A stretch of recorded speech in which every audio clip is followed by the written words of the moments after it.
जो परपीड़ा को अपना करने इनका नीर बनते हैं, कुछ हैं जो द्रौपदी के बदन का चीर बनते हैं। जहाँ को जीत करके तुम सिकंदर बन तो जाओगे। जो खुद को जीत लेते हैं वही महावीर बनते हैं, जो खुद को जीत लेते हैं वही महावीर बनते हैं। आज दुनिया में हमने बहुत तरक्की की है, विकास के नाम पर विनाश किया है। हमारी अहिंसा की बाहुलता थी, हमारी अहिंसा जड़ में थी, अब हमारी अहिंसा जुबान पर रह गई। कहना चाहिए अहिंसा हमारा जीवन का नारा था, नारा नहीं तो हमारा प्राण भी था। इस सत्य वचन के लिए कितने लोगों ने अपनी जानों की बलिदान दे दिया, लेकिन आज सत्य बाजार में बिल्कुल असत्य बनकर बैठा हुआ, क्योंकि आज असत्य का बोलबाला है, सत्य तो चुपचाप बैठा हुआ है।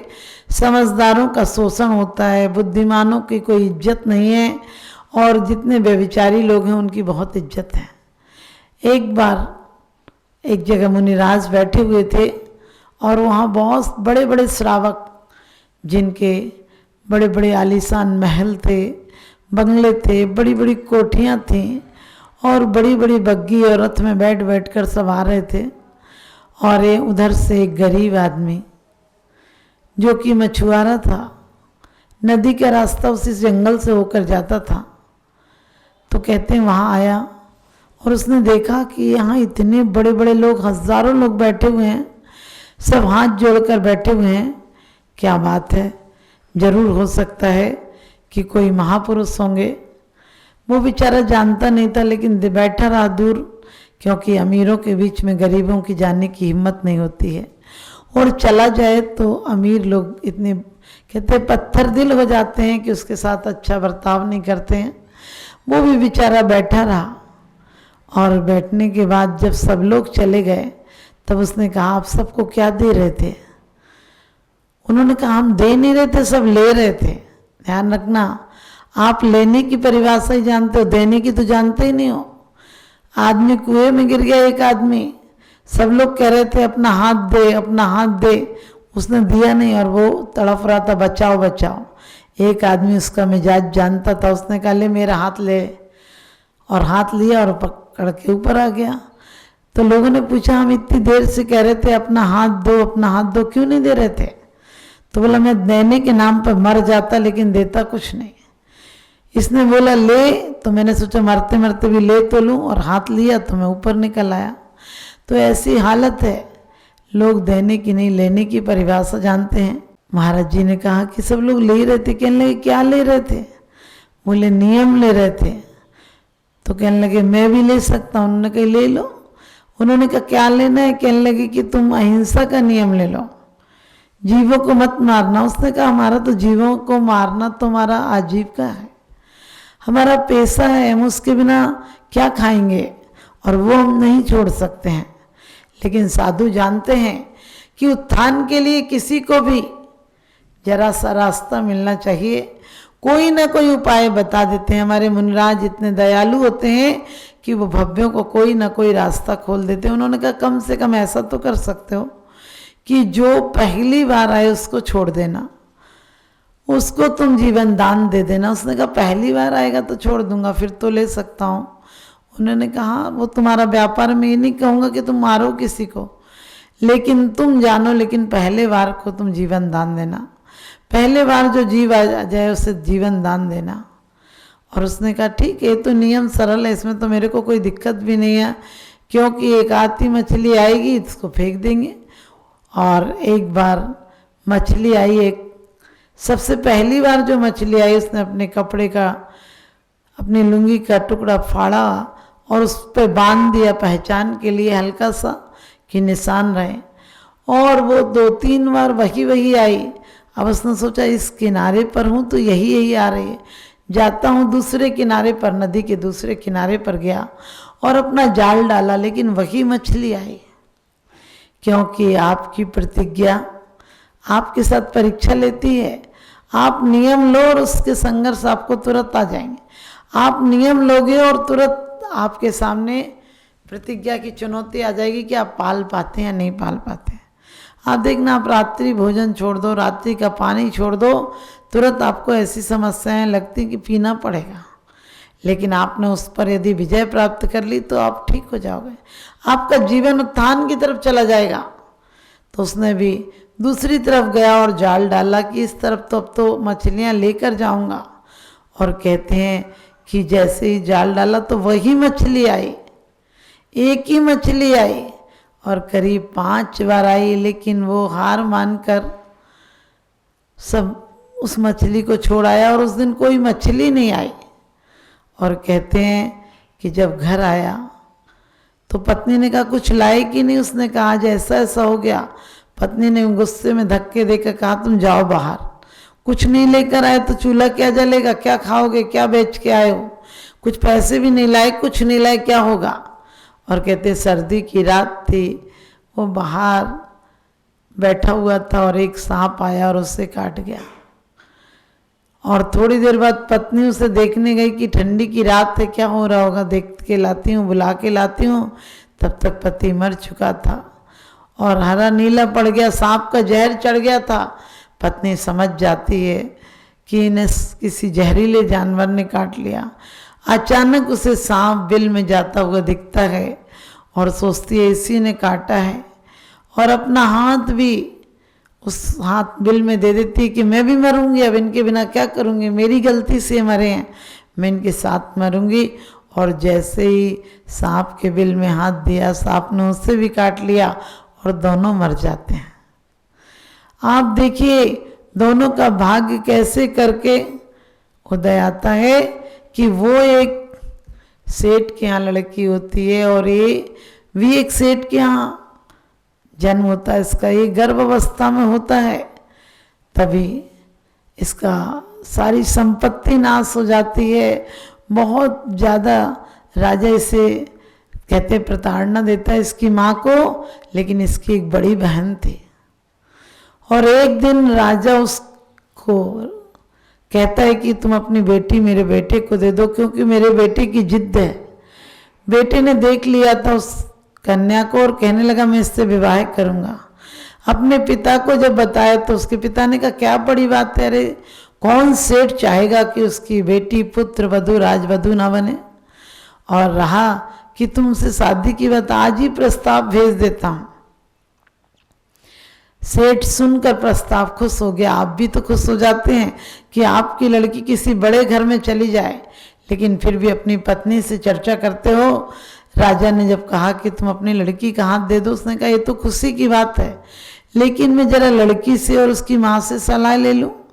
और जैसे ही लड़की और माँ से सलाह ली तो लड़की की माँ ने यही कहा कि आप पागल हैं क्या, अरे लड़की चाहे कमजोर घर में दे देना, लेकिन हम व्यसनी को लड़की नहीं देंगे। और राजकुमार व्यसनी है, उदंड है, हमारी लड़की को सुख नहीं देगा तो क्या फायदा।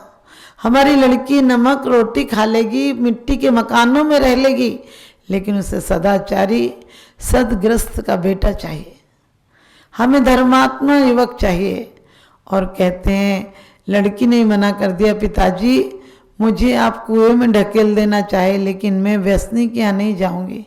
मुझे बाहरी आभूषण नहीं चाहिए, मुझे धर्मात्मा का सानिध्य चाहिए जिसके साथ में अपने जीवन को सुख शांति और आनंद से पूर्ण कर सकूं। और कहते हैं सेठ को पता था कि राजा सुबह बागदान का सामान भेजेगा सगाई का, और यदि मैं मना करूंगा तो राजा मुझे प्राण दंड दे देगा। और पत्नी से कहते हैं हमें निकलना पड़ेगा। लेकिन उस समय सेठ की पत्नी गर्भवती थी और कोई 7वां महीना चल रहा था, उसको दिक्कत भी थी। अब वो सोचती है मैं पैदल कैसे चलूंगी। सेठ कहता है कि मुझे ही तो सजा देंगे, चलो मैं एक अपने मित्र के यहाँ चलता हूँ और तुम्हें वहाँ छोड़ दूंगा। कहते भी हैं कि मित्र की पहचान आपत्ति के समय में होती है। आपत्ति काल परखिए चारी, धीरज धर्म मित्र और नारी। वो अपने मित्र के यहाँ जाता है और अपनी तकलीफ बताता है कि मैं बहुत परेशानी में हूँ, मेरी स्त्री को ऐसा समय है, तुम उसे रख लो, हमारे पास कुछ जेवर लेकर हम आए हैं, उससे जेवर से उसके प्रसूति समय का खर्च चल जाएगा। सेठ कहता अरे मित्र मित्र को काम नहीं आ सके फिर क्या मतलब, तुम आराम से जाओ कमाने के लिए, वो भाभी जी को छोड़ जाओ यहाँ पर, और हमारी पत्नी है उनकी देखभाल कर लेगी, कोई चिंता मत करो। और ध्यान रखना ऐसी आपत्ति क्यों आई, क्योंकि वही मछुआरा मरकर सेठानी के गर्भ में आया था, इसलिए उसने कई बार मारा था जीवों को। उसका पाप का परिणाम था कि आया तो सेठ के यहाँ घर में, लेकिन माँ बाप को तकलीफ, खुद को तकलीफ, खुद दर दर बदर घूम रहा है। और सेठ जी चले जाते हैं और कुछ महीने बाद सबका समय आता है और उस बच्चे का जन्म होता है। उस बच्चे का जन्म होता, वहीं लालन पालन होने लगता है। बच्चा करीब 3-4 साल का हो जाता है। और एक दिन एक कोई मुनिराज आते हैं और वो अपने बेटे को दर्शन कराते हैं। और उस कहना चाहिए जो दोस्त की पत्नी है उसके बच्चे भी वहीं खेल रहा होता है। और मुनिराज से पूछते हैं कि आखिर मेरे बच्चे का भविष्य क्या होगा, मेरा बच्चा कभी बड़ा आदमी और बनेगा? तो वो कह देते हैं मुनिराज कि तुम्हारा बच्चा तो ज़्यादा तरक्की नहीं करेगा, लेकिन जो ये बच्चा किसका बच्चा है? मुनिराज तो सोचते हैं इन्हीं का बच्चा है। वो कहते हैं ये बच्चा जरूर एक दिन तुम्हारी संपत्ति का मालिक बनेगा। अब आप बताइए, आपके घर में कोई नौकर रहता हो या कोई मित्र का रहता हो, उसकी पत्नी के बच्चे के लिए कोई कह दे कि आपके घर की संपत्ति का ये मालिक बनेगा, सच बताना तुम्हें कैसा लगेगा? आज ही उसे भगाने का, मरवाने का कोई ना कोई उपाय ढूंढोगे, क्योंकि कहना आसान होता है। आप कह देते हैं हम अपने बच्चे से ज़्यादा उसको चाहते हैं, लेकिन कभी ज़रूरत पड़ जाए 2 रुपए की तो उसे नहीं दोगे तुम। अपने बच्चे पर 2 लाख खर्च कर दोगे, दूसरों से सिर्फ मात्र कहते हो तुम कि हम अपने से ज़्यादा चाहते हैं। अब सेठ को तो आग लग गई, कहने लगे अरे इसको तो मैंने तो यहाँ पर आश्रय दिया है। और जल्लाद को बुलाया और कहने लगे कि इसको मार के आओ। अब जल्लाद सोचने लगा मैं क्यों मारूं, लेकिन सेठ ने पैसा दिया कि इसको मारना पड़ेगा। और कहते हैं कि जल्लाद उससे जंगल में छोड़कर कोई मृतक बच्चा गड़ा हुआ था, उसकी उंगली लेकर सेठ को दिखा दी कि देखो मार के उंगली काट लाया। सेठ निश्चिंत हो गया कि अब मेरे बेटे का कोई दुश्मन, कोई संपत्ति का वारिस हो गई नहीं, वो तो मर गया। लेकिन धीरे धीरे करके सेठ ने सोच लिया था, वो तो निश्चिंत हो गया था। और इधर जाको राखे साइया सो मार सके न कोई, और राम भरोसे जो रहे सो पर्वत पे घर आए। आप मारने की योजना बना सकते हो लेकिन मार नहीं सकते हो, और जब मरने का समय आएगा तो किसी को बचा नहीं सकते हो।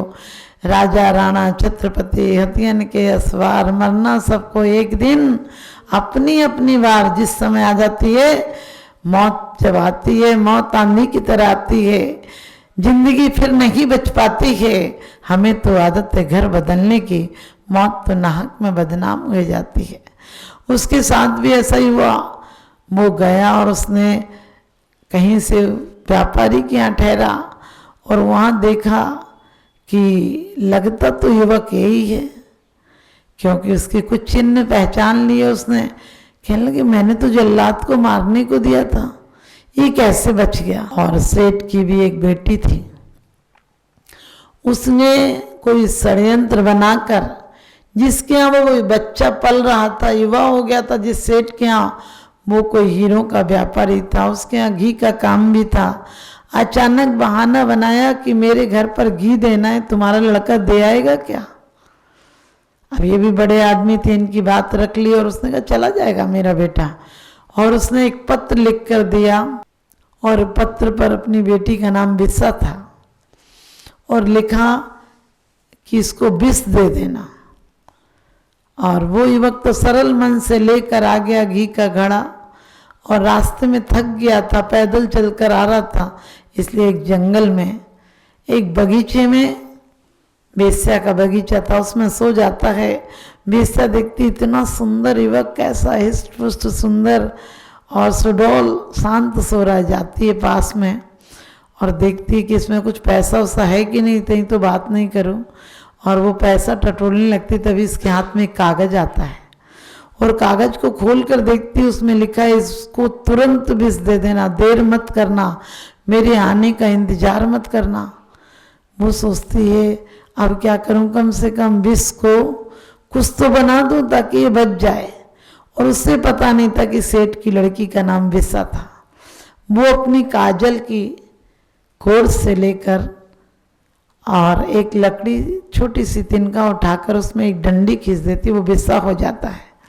और वो बेचारा निश्चल बच्चा जब आता है घर पर तो सेठानी उस पत्र को पढ़ती और उसमें लिखा है इसको विषा दे देना, देर मत करना, हमारा इंतजार मत करना, मुझे आवश्यक कार्य है, मैं नहीं आ पा रहा हूँ, आज ही इस काम को कर देना। और वो सोचते हैं कि सेठ जी का बेटा सोचता है पिताजी का आदेश आया, युवक भी सुंदर है, हो सकता है आज ही विवाह करना हो। और माँ भी कहती बहुत सुंदर जमाई भेजा है। और वो लोग लेकर उस और लड़की अपनी बेटी का विवाह उससे कर देते हैं और वो युवक आराम से रहने लगता है। कुछ दिन बाद ही सेठ जी घर पर आते हैं और देखते हैं तो अभी तक जिंदा बैठा है। बोले इसको तुमने क्या जहर नहीं दिया? बोले आप जहर, आप पत्र देखो क्या लिखा था, आपने लिखा था विषा दे देना और विषा तो आपकी बेटी का नाम है, हमने विषा दे दिया इसको। अब वो कहते हैं विषा नहीं देनी थी, विष देना था। बोले अब क्या करें? बोले कोई बात नहीं, मैं युक्ति लगाता हूँ। और युक्ति उन्होंने क्या लगाई और भड़बूंजे से कहा कि मैं आज एक युवक को चना लेकर भेजूंगा और तुम उसे भूंज देना। और कहते हैं वो चना लेकर भूंजने को भेजते हैं, इतने में चना तो कहीं रखे तो उसे गाय खा जाती है और वो घर पर लौट करता है, उस दिन भी बच जाता है। दूसरे दिन सेठ जी फिर कहते हैं क्योंकि आदमी अपने लिए और अपनों के लिए इतना मरता है, हर आनंद जिंदगी भर देड़ गुन करता है, अपनों का भला कैसे हो जाए। और सेठ जी दूसरे दिन सेठानी और सेठ जी दोनों कहते हैं कि जमाई जी हमारे यहाँ की रस्म है कि देवी पे प्रसाद चढ़ाने जाता जमाई और वहाँ पंडित जी से कह देते हैं कि बलि चढ़ती थी उस मंदिर में कि आज मैं एक युवक को भेजूंगी, वो इस तरह से प्रसाद लाएगा और वो आए तो वो जैसे ही गर्दन झुकाएगा चढ़ाने के लिए नमस्कार करने को उसकी गर्दन उतार देना। और पैसे का लोभ दे देते, पैसा क्या नहीं अनाचार करा देता, अत्याचार करा देता है। और जैसे ही वो जमाई माने प्रसाद लेकर जाता है, इतने में रास्ते में सेठ का बेटा जो साला था वो मिल जाता है और कहता है जरा आप चौपड़ खेलो, मैं तो हार रहा हूँ। वो कहते नहीं पिताजी और माँ जी ने कहा है प्रसाद चढ़ाने जाना है। वो कहता है हम प्रसाद चढ़ा के आते हैं, आप यहीं पर रहिए। और देखिए क्या होता है कि वो प्रसाद चढ़ाने जाता है और सेठ का बेटे को मार देता है। पंडित को क्या पता है कि वो कौन है, उसे तो पता था प्रसाद चढ़ाने आएगा, ऐसा कपड़ा ढका रहेगा, ये चीज़ें मिठाई में रहेंगी और सेठ को मार, सेठ का बेटा मर जाता है। अब सेठानी को बहुत दुख होता है, कहती है अब तो मैं इसे और नहीं जीने दूंगी। और कुछ दिनों के बाद उसको मारने की योजना में लड्डू बनाती है, शक्कर के लड्डू और गुड़ के लड्डू बनाती है और घी शक्कर के जो लड्डू होते हैं उसमें जहर मिला देती है और गुड़ के लड्डू सादा होते हैं। अपनी बेटी से बड़े प्यार से कहती है कि बेटी मैंने अच्छे लड्डू बनाए हैं, वो जमाई जी को परोस देना और सादा लड्डू तुम्हारे पिताजी को परोस देना। और चली जाती है कि ताकि मैं ना फंस जाऊं। लेकिन बेटी सोचती है मेरे घर में तो घी का व्यापार है, मेरी ससुराल में मैं अपने पति को रोज घी के लड्डू खिलाऊंगी तब भी कम है। माँ के सामने पिताजी को क्या गुड़ का लड्डू दूंगी, अपने पति को गुड़ का लड्डू दे देती हूँ और पिताजी को चीनी का घी का लड्डू दे देती हूँ। और घी का लड्डू दे देती है। आप समझ गए पिताजी का क्या हुआ। जो दूसरों के लिए खाई खोजता है उसके लिए, जो दूसरों के लिए गड्ढा खोदता है उसके लिए खाई तैयार होती है। और सेठ जी भी मर जाते हैं, सेठानी भी सिर पटक पटक कर मर जाती है। और कहते हैं विधाता को जो मंजूर था, जो पुण्य करके आया था, राज सेठ हो जाता है और आगे चल के राजा उसकी तपस्या से खुश होकर उसे राज कुमार बना देता है, उसे पूरी संपत्ति का मालिक बना देता है। इसलिए एक बार भी हमारे आज घर घर में हिंसा के उपकरण, पानी खुला छोड़ देते हैं, पंखा खुला छोड़ देते हैं, आग खुली छोड़ देते हैं, ऑल आउट लगा देते हैं। सब क्या शिकार करने के तरीके हैं, जीव को मारने के कोई भी तरीके हों वो शिकार करने के तरीके हैं। तो आप यदि चाहते हैं कि आपकी लंबी उम्र हो, आप चाहते हैं बीमारियों से बचें, आप चाहते हैं आपके जीवन में सुख शांति और आनंद आए, आपकी आपत्तियां टलें, आपके एक्सीडेंट टलें, आपकी बीमारियां टलें, तो कभी भी किसी जीव को मारने के उपकरण उपाय मत बताना। आपको भी ऊपर वाला आप जरा सा किसी के साथ अच्छा व्यवहार करेंगे, परमात्मा आपके लिए 100 हाथों से आपका उपकार करेगा और आपके जीवन में भी आप आपत्तियों से बचें। मेरा यही शुभ आशीष।